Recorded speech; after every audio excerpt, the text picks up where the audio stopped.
Capitalism's credo should be 2 Corinthians 3:17, where the Spirit of the Lord is, there is liberty. Capitalism is the economic bastion of liberty, being a system in which anyone with an idea, mixed with the courage to compete upon the battlefields of trade, can rise from both poverty and anonymity to become someone greater than who and what he or she had always been. Meaning that capitalism allows the Spirit of the Lord to have free reign in the hearts of all within that system to lead those who desire to be led. For instance, Vanderbilt and Rockefeller both began uneducated and dirt poor, while Musk began both poor and bullied. However, they each had an idea mixed with the courage to compete upon the battlefields of trade by which to eventually grow into greatness.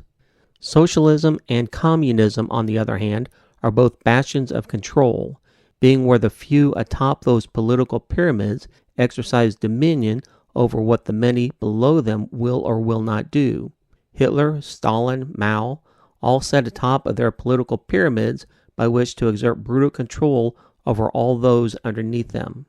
meaning that socialism and communism are economic systems designed to keep the hearts of all those within that system kept tightly under demonic control. This concept is vitally important because the American far left wants to replace capitalism with socialism in order to exercise control over the many below them. Should America ever suffer a great economic collapse that overthrows the government and ends our great Constitution, then know that the world will proclaim that Babylon the Great has fallen. I sincerely hope that you enjoy this video, so please hit the like button and also subscribe to my channel in order to hear teachings that you will not find anywhere else. Even better, please share this video with those that you know in order to spread the word that the kingdom of God is at hand. Thank you for watching.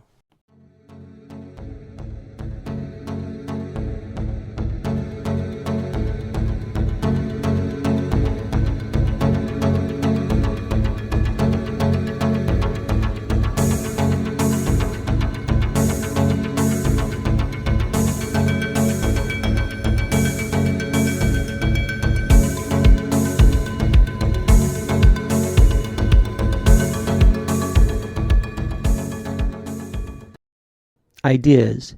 The entirety of all economic study exists as merely the byproducts of original seed ideas that have come to fruition, because without the original seed idea there is very little to engage in trade with. But in and of itself, an idea is neither a product nor service, as seed ideas must first of all be developed to fruition through a collective effort of bosses and workers. Having said that, our human nature causes each of us to see the world differently, as a relative few have a greater innate determination to flow with a process to its end without quitting, while the majority of others either quit or never try. And because of that, I like to say that when it comes to wealth creation, each of us are prone to flow along one of two different paths.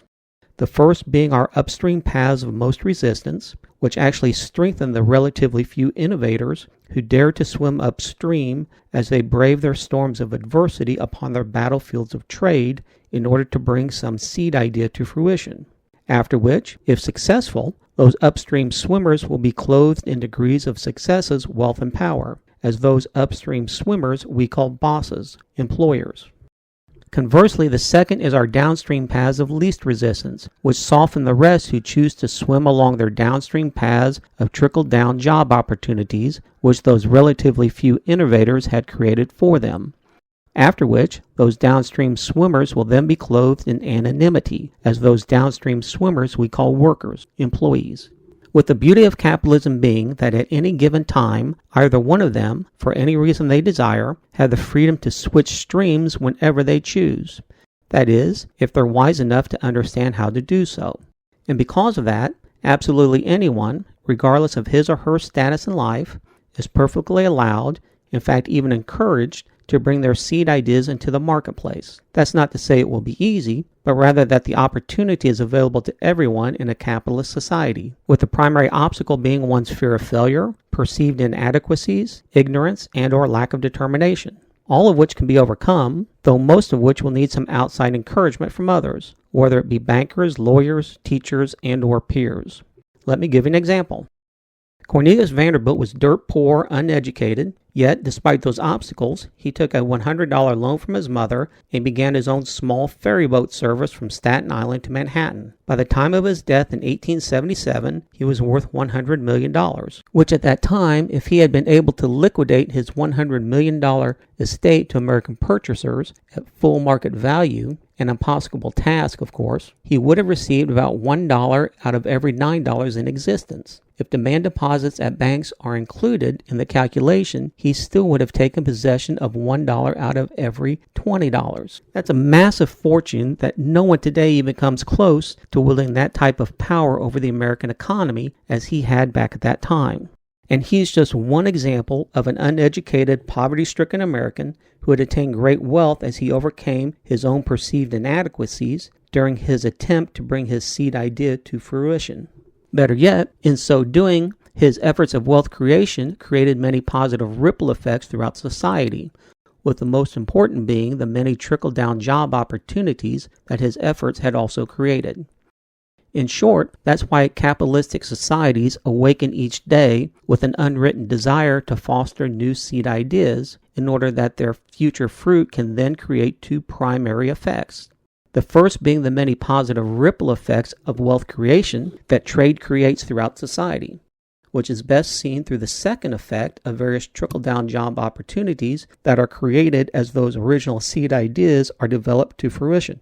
As job creation is the primary responsibility of the private and not the public sector, though it is the public sector's responsibility to create sound monetary policies that will help the private sector expand. As in capitalist societies, the wise greatly desire to see government create policies that will tilt the risk-reward scales in favor of rewards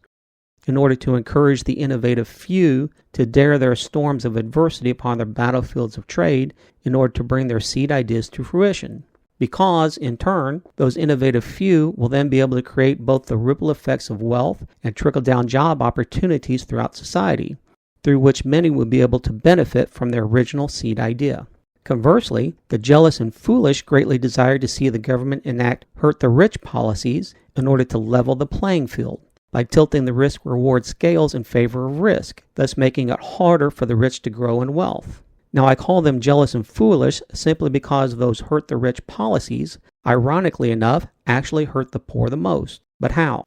Because those hurt-the-rich policies do little more than act as types of feel-good policies for helping the non-rich feel better about their plight, by seeing someone who's doing something to help level the playing field, although for two main reasons it's always at their own peril. With the first reason being that tilting the scales in favor of risk dries up the ripple effects caused by economic expansion, meaning that the number of economic transactions begins to slow throughout society. Second, and even more importantly, the poor who have some type of seed idea for a new product and or service will be far less likely to try to brave their own storms of adversity in order to bring their seed ideas to fruition, simply because they'll no longer see the potential rewards as being worth the risk, just as the wealthy who are no longer willing to expand see those very same scales as well. In turn, because those feel-good policies have discouraged the wealthy from expanding, as well as the non-rich from attempting to bring seed ideas to fruition, then those two effects will cause the trickle-down job opportunities to cease, through which the poor will no longer be able to find employment as easily as they once had. Because the poor desperately need the mobility and freedom of job movement in order to make fast and easy transitions from one job to another, in order to develop new job skills and networking opportunities that can help to further advance them. Conversely, drying up those job growth opportunities prevents the poor from being able to segue from one job to another, whereby their ability to learn new skills and networking with other coworkers ceases, thus leaving them stuck in immobile positions in jobs they might not either like or may not be good at, but cannot leave simply because those feel-good policies had unintentionally stolen their option of mobility from them. Similarly, consider how Obama's Cash for Clunkers program actually hurt the poor, as in 2009 the federal government enacted a program to buy and scrap used cars in an attempt to help spur new car sales. Ironically enough, what the program actually did was to help wealthier people buy and sell new cars at the expense of the poor who could basically only afford used cars. meaning that the federal government had taken so many used cars off of the market that it wasn't uncommon to suddenly see used cars with 100,000 miles selling for $10,000, as the poor were no longer able to easily afford reliable used transportation like they once had. Granted, that wasn't the purpose of the program, but it was an unintended result from a policy that hadn't been well planned. In any event, that's exactly what most of those feel-good, hurt-the-rich policies do. Unintentionally hurt the poor, most of all by drying up those trickle-down job opportunities that capitalism best creates. Because, in theory, capitalism seeks to provide equal opportunities to anyone who has the desire to bring some seed idea to market, though never guaranteeing the end results that one might find. While those feel-good, hurt-the-rich policies simply discourage most everyone from perceiving the potential future rewards as being worth the current risk. And because the United States leans more right with capitalism, while Europe leans more left with socialism, Albert Einstein had said that the American lives for his goals, for the future, more than the European. Life for him is always becoming, never being. Mindful of that, I find it amusing whenever I hear some Americans say, "I'm not a socialist, I'm a democratic socialist," which is synonymous with being just a little pregnant. Regardless, the purpose of this video is not meant to be a political discourse, though by nature some of it must be, but rather it's to explain the rationality of trickle-down economics, which society now largely misunderstands due to several misnomers. With the most well-known misnomer having begun as a light-hearted comment from famed humorist Will Rogers, who during the Great Depression said, "Money was appropriated for the top in hopes that it would trickle down to the needed." Having made trickle-down economics a joke to the left, as many on the left now believe that the right wants the federal government to give money to the rich in hopes that the money will then trickle down to the rest, which for several reasons is absurd. First, because the federal government doesn't give money to the rich in order for it to trickle down to the rest, but rather the federal government buys or leases goods and services from the private sector in order to help the government function. Second, through those transactions, the federal government assists with the cash flows of society, whereby the ripple effects of wealth can be maintained, as well as those trickle-down job opportunities. Because at the heart of trickle-down economics is not that money will hopefully flow down to the needy, but rather that job opportunities will be created in order to help others find employment, create their own personal cash flows, as well as to help empower them to freely engage in the marketplace. Not to mention the fact that those job opportunities are also meant to help lessen society's dependency on welfare. Or like Ronald Reagan once said, we should measure welfare success by how many people leave welfare, not by how many are added. With that simple common sense statement not well regarded today. Regardless, there are simply too many Americans today who are so rigid in their belief that trickle-down economics means that the government will give money to the rich in hopes that it will trickle down to the rest that you simply cannot change their minds on it.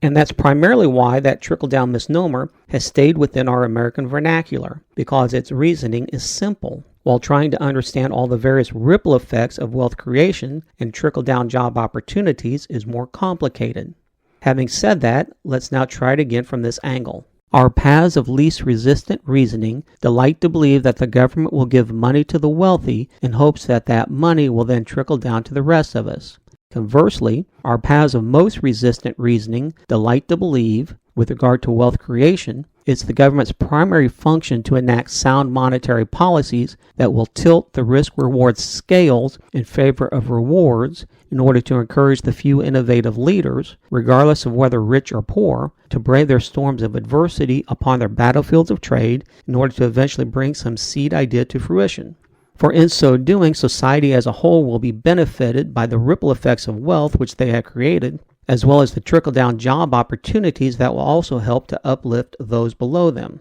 which helps to highlight why that trickle-down misnomer has stayed and will always stay within our American vernacular, because our human nature prefers simple over accurate.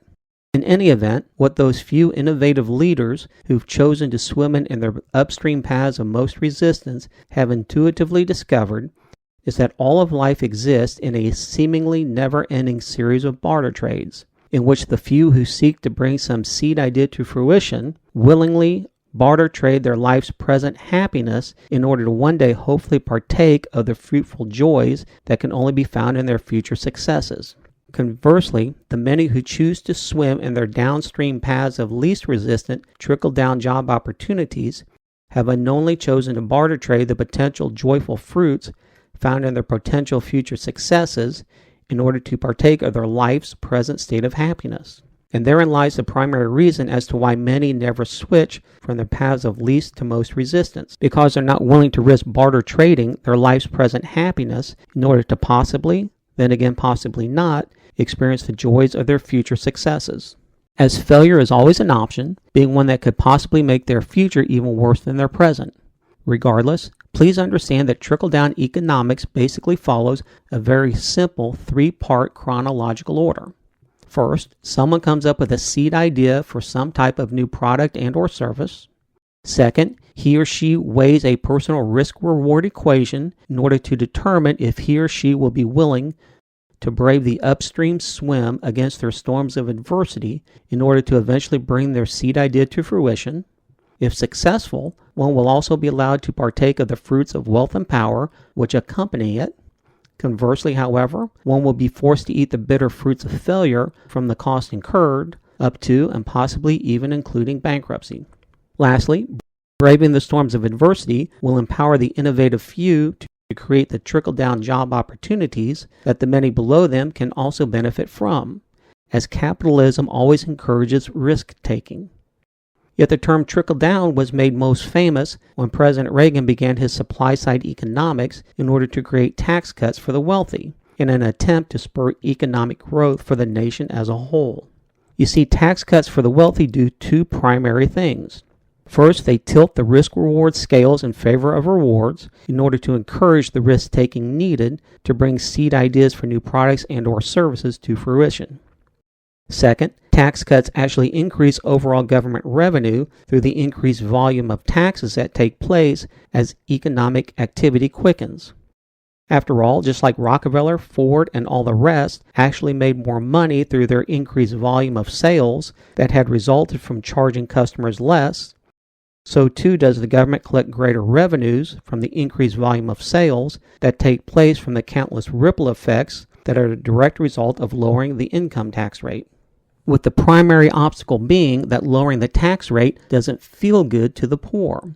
even though they are the primary beneficiaries of the trickle-down job opportunities that are created from it. Whereby, once again, if they neither like nor appreciate those job opportunities, then they are of course welcome to try on their own to develop their own seed ideas to fruition, exactly like those others before them had also done. Unfortunately, there are far too many who do not like that train of thought, mainly because it will force them to switch from their downstream paths of least resistance into their upstream paths of most resistance, being streams that far too few ever really dare to swim in.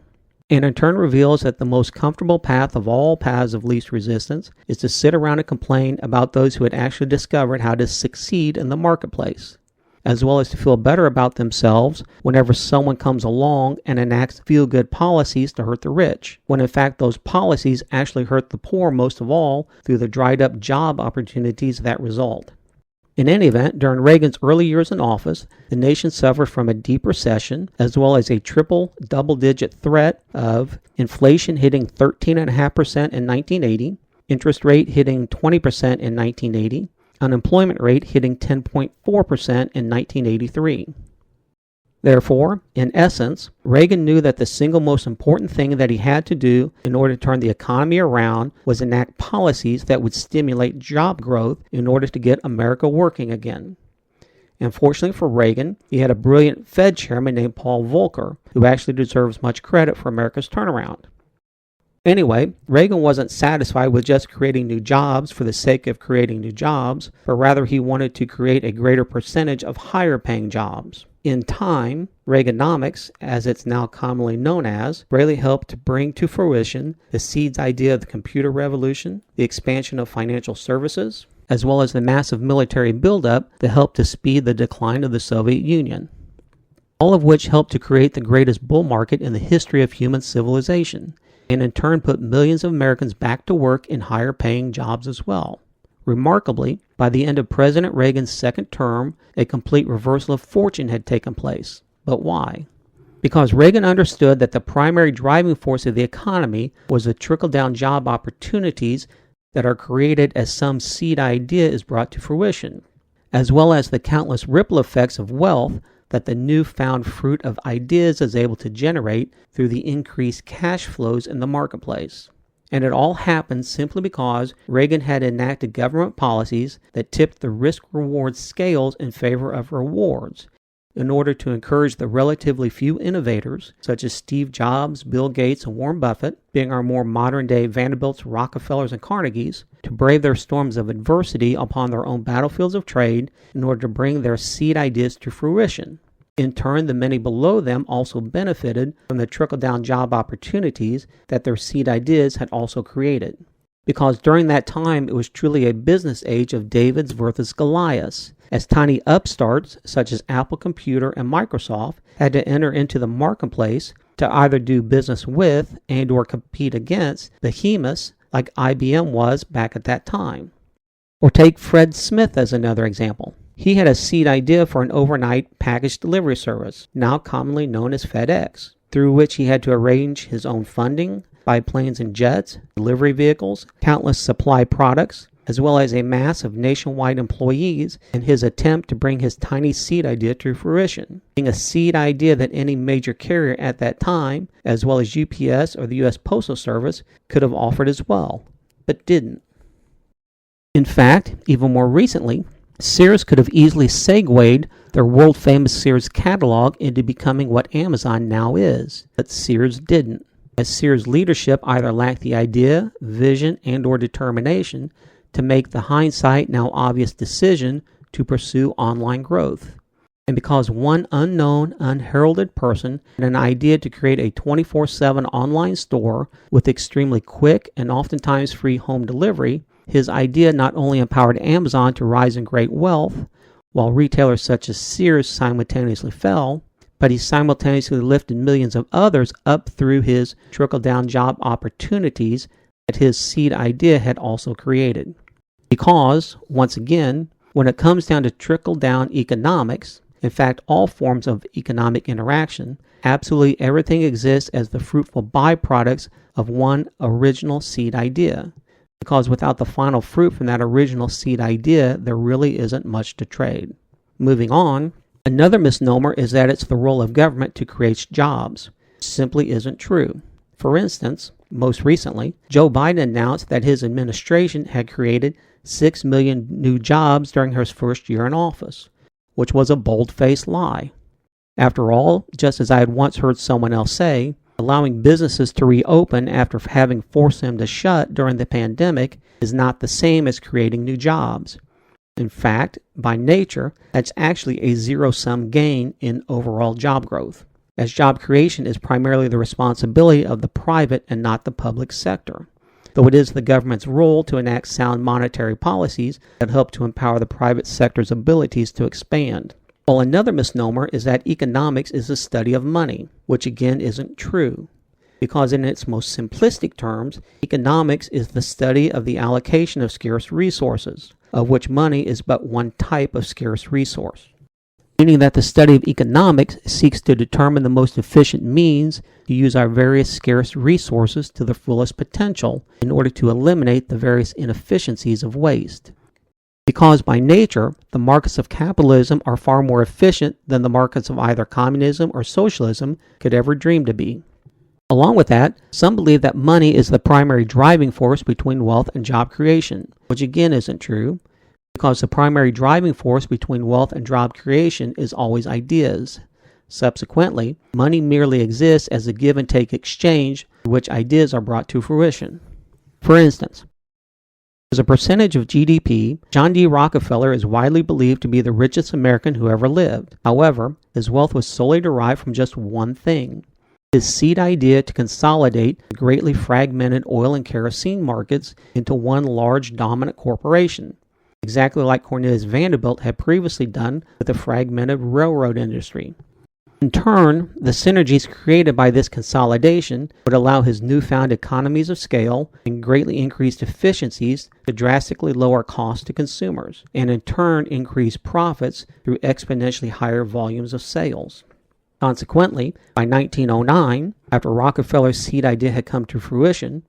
Standard Oil had some 60,000 employees who were also able to benefit from Rockefeller's idea through the trickle-down job opportunities that his seed idea had also created. In fact, all of which were made possible by his seed idea that actually lowered kerosene and oil prices for consumers, meaning that everything in John D. Rockefeller's life was merely a byproduct of his original seed idea. In like manner, Henry Ford's massive wealth revolved around just one thing: his seed idea to mass-produce automobiles through an innovative assembly plant that would be able to drive down cost of production in order to lower prices to the consumers. And by lowering prices to the consumer, he would be able to greatly profit through his higher volume of sales. Likewise, after Henry Ford's seed idea had come to fruition, he also had countless employees who were able to benefit from his seed idea through the trickle-down job opportunities that his seed idea had also created. In fact, all of which were made possible by his seed idea that actually lowered transportation prices for consumers, meaning that everything in Henry Ford's life was merely a byproduct of his original seed idea. As did Thomas Edison, Alexander Graham Bell, Howard Hughes, Steve Jobs, Bill Gates, Jeff Bezos, Elon Musk, as well as literally thousands of other people, each of which had developed some type of innovative seed idea that they had to each swim upstream through the battlefields of trade in order to eventually bring their seed ideas to fruition. Yet not only did their seed ideas eventually give to each of them varying levels of wealth and power, but it also empowered millions of others to benefit from their seed ideas through the trickle-down job opportunities that their seed ideas had also created. This job creation is always the responsibility of the private and not the public sector, though once again, it is the public sector's responsibility to create sound monetary policies that will tilt the risk-reward scales in favor of rewards in order to both encourage and empower the private sector's abilities to create jobs through the process of bringing newfound and innovative seed ideas to fruition. One such efficiency rests in workers' pay. Those workers who are disgruntled with their pay are always free to either switch jobs and/or start their own companies, being a luxury oftentimes not easily found in centralized markets. Regardless, many on the left dislike an organization's ability to set its own pay scale, and especially despise the greatly increased salary packages of CEOs compared with the greatly smaller pay of hourly workers. And even though CEO packages are formed by a board of directors who see CEO pay as a right of shareholders to attract what they believe will be the best leadership fit for their organization, many on the left who do not hold any personal stake in the matter whatsoever still find this policy to be unfair, meaning they deem themselves to be a better authority on what is right for an organization rather than the shareholders who have a personal stake in the decision. Instead, they prefer to see CEOs with lesser pay in favor of workers having higher pay, also known as the high wage theory, which believes that giving workers higher pay will result in greater cash flows throughout the marketplace. Now, on the one hand, that reasoning seems to make perfectly good common sense. However, on the other hand, its implementation has proven to be a fallacy. In fact, the high-wage philosophy was one of FDR's key components during the Great Depression, and in time was actually proven to have helped prolong the Great Depression. You see, the high-wage philosophy actually tends to keep prices artificially inflated, which in turn makes them less attractive to those who can't afford them, thus reducing their overall sales,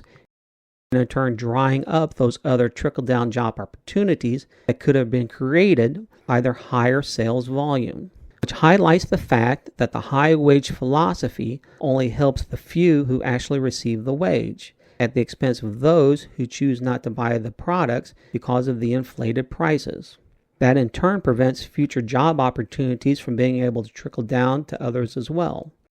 meaning that the few who actually receive the higher wages benefit at the expense of the many others who will no longer be able to benefit from the trickle-down job opportunities that lower prices create.